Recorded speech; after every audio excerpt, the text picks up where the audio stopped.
මේ ඔසව් වීමත් එක්ක එන අධික රුධිර වහනය නැත්නම් මේ හෙවි බ්ලීඩින් තත්ත්වය ගැන.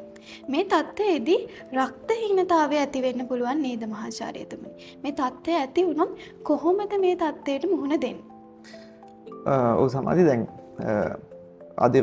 අපිට අපි ඔසප් චක්‍රය ගත්තොත් ප්‍රධානම ප්‍රශ්න දෙකක් තමයි අපේ කාන්තාවන්ට එන්නේ. එකක් තමයි ඔබ කියන මේ අධික රුධිර වහනය. අනිත් එක තමයි වේදනාව. අපි වේදනාව ගැන පස්සේ කතා කරමු නේද? එතකොට දැන් අධික රුධිර වහනය කියන එක ඔව් ඇත්ත. එතකොට ඒක වෙන්න පුළුවන් ක්‍රම තියෙනවා. එකක් තමයි දවසක් ගත්තොත් ඒ දවසට රුධිර වහනය සාමාන්‍යයි. විශේෂ ලොකු වැඩිවීමක් නෑ.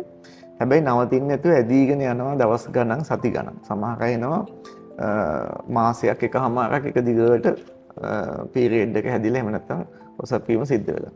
එහෙම නැත්නම් තව කණ්ඩායමක් ඉන්නවා. ඒ හැදෙන දවස් කීපය සීමිතයි. සාමාන්‍යයෙන් අපි දවස් 7ක් තමයි නෝමල් කියලා සලකන්නේ. ඒ හැදෙන ප්‍රමාණය සීමිතයි. හැබැයි හැදිච්ච දවසට ඉතාමත්ම අධිකවල යනවා කැටත් එක්ක අපි අර මොකක් හරි ආරක්ෂිත දෙයක් තියාගන්නවා නම් ඒකවත් තියාගත්තට මදි.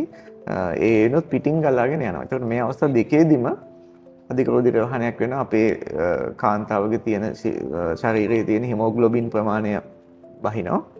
එතකොට ඒ වගේම යකඩ උණතාවය එනවා. මොකද පුළුවන් තරම් ලේ ගිහිල්ලා.